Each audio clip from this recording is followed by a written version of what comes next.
Hoje é o dia 15 de janeiro, e a gente imaginava uma postura diferente para com o Danilo. Da última vez que nós estivemos aqui, o Danilo estava bem melhor. Estava falando bem, estava menos inchado. Hoje o Danilo está mais magro. Eu percebo que o Danilo não está bem, até porque o bichinho não está se alimentando. Tem dificuldade para tomar até líquido. E nem soro. Eu não consigo compreender como é que uma criança dessa continua aqui, na casa dele. A coisa já foi divulgada, todo mundo já sabe que o garoto está aqui.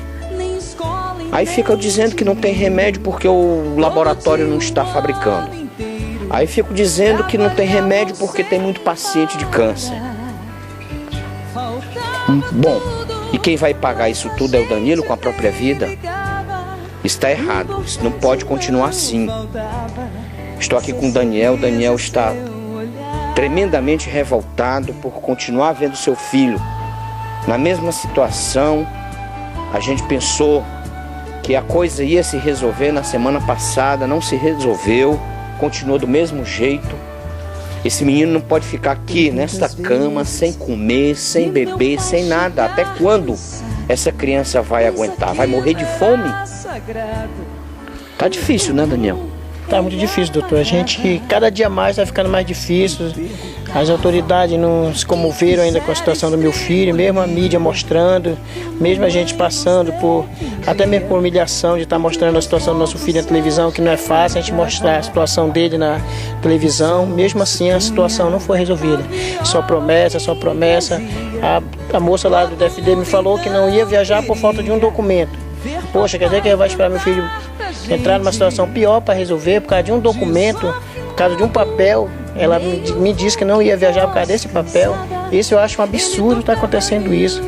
A situação dele, como estão vendo, não é fácil. A situação dele não...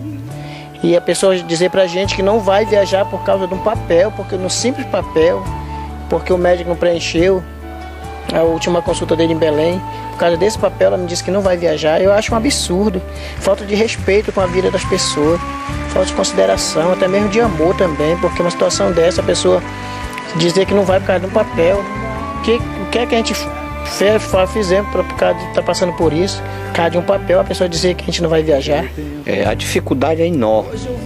A gente pensava que a coisa era mais simples.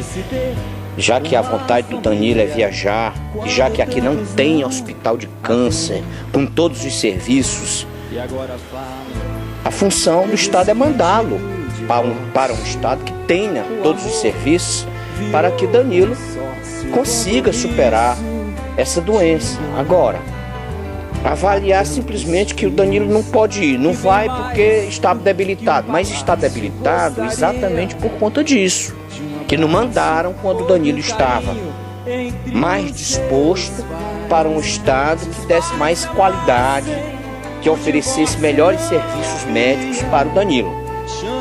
Agora a gente pede a sua oração, a gente pede agora o seu compromisso cristão, que você, num ato de amor a Deus, você peça vida para o Danilo, você peça a saúde desse menino, porque a gente já correu mesmo atrás, eu junto com o Daniel, junto com a mãe dele, e a coisa complicou, porque a gente está vendo que o Danilo está sucumbindo aqui em cima dessa cama sem se alimentar. O menino estava lá no hospital geral, uma ala chamada Unacom. Mandaram o menino de volta para casa sob risco de contrair uma infecção. Sim, mas cadê o soro? O menino não está se alimentando. Não tinha que ter um soro, não tinha que ter um anti-inflamatório, não tinha que ter aí um medicamento para essa criança continuar a viver? Isso é duro, né, Daniel? É muito duro, a gente fica, até mesmo a gente fica impossibilitado de ajudar, né? No momento desse a gente, é uma situação difícil. Hoje praticamente a gente encontra com a mão atada, a mão amarrada, porque não pode fazer nada. Poxa, quantas pessoas não já estão sofrendo por causa disso. E hoje a gente está num estado tão rico, E a gente chegar no hospital e não tem uma medicação, a pessoa está morrendo porque não tem uma medicação, porque não tem um remédio. A gente tem que estar se expondo na mídia para pedir, para implorar, como muitas famílias estão fazendo. E a pessoa não entra numa sensibilidade de ajudar, de resolver a situação o mais rápido possível. É complicado, é lamentável mesmo. Ninguém acha certo isso. Essas atitudes, a gente querendo resolver o problema do Danilo, assim como se só fosse o Danilo que está sofrendo agora. Quantos outros Danilos não estão por aqui, sofrendo a mesma enfermidade que essa criança está? Daqui a pouquinho a gente vai conversar com mamãe e com o pai, que recentemente perderam seu filho. E eles têm uma história muito grave para contar. Regiane, até agora nada. Até agora nada. Cada vez mais, do jeito que eu estou vendo, que eu assisto, que meu marido vai, eles fazem de tudo para complicar a situação. Eles contam uma história na frente dos jornais, mas que quando chega na realidade, eles procuram complicar mais a situação para que não aconteça a viagem, o tratamento, porque eles ficam inventando coisas que não existem. Regiane, tu já viu o diagnóstico dele, algum documento produzido em laboratório dizendo que essa enfermidade do Danilo é câncer? Olha,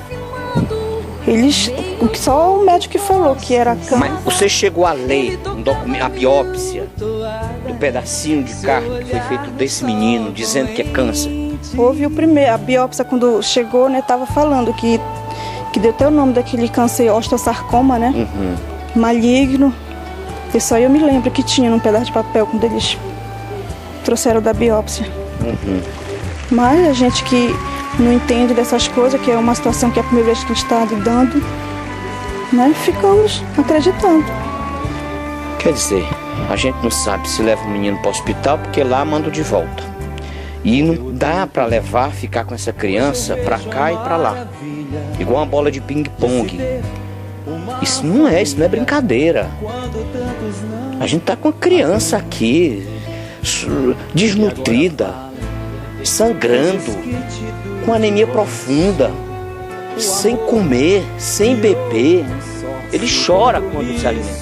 Ele chora, ele sente muita fome, ele diz: mãe, eu tô morrendo de fome. Às vezes ele pede: mãe, faz o feijão, aquilo que ele deseja comer, faz um feijão, faz um cozido. Aí quando eu venho aqui, ele põe um pouquinho na boca, aí ele começa a chorar porque arde, dói muito, ele não consegue. Até o líquido, pouco ele tá tomando. Nescau, leite, ele tá tomando bem pouquinho porque não consegue engolir.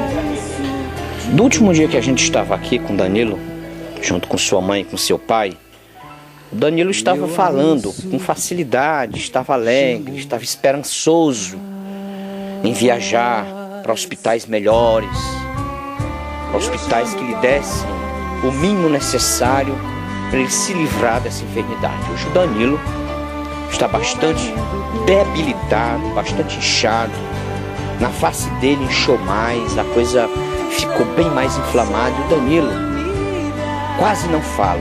E quando ele consegue falar, sai sangue da boca. E até quando, meu Deus, a gente vai ter que ver uma situação igual a essa? As pessoas já vieram aqui. E ninguém pode dizer: ah, o estado do menino é gravíssimo, então fique em casa. Não!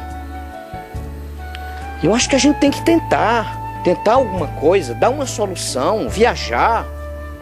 Pelo menos a gente tentou. A gente tentou fazer, muito embora tardiamente, mas a gente tentou. O pior é aguardar que essa criança, por debilitada como está, morra de fome. É isso que está acontecendo. O Danilo não está se alimentando. Tem entrada aqui para se estabelecer aqui uma alimentação, o soro. A dificuldade desse menino em respirar, a boca toda estourada, o ar já não consegue mais entrar, o ar já não consegue mais sair. E aí, fica por isso mesmo? Isso é muito difícil. Isso tem que mudar.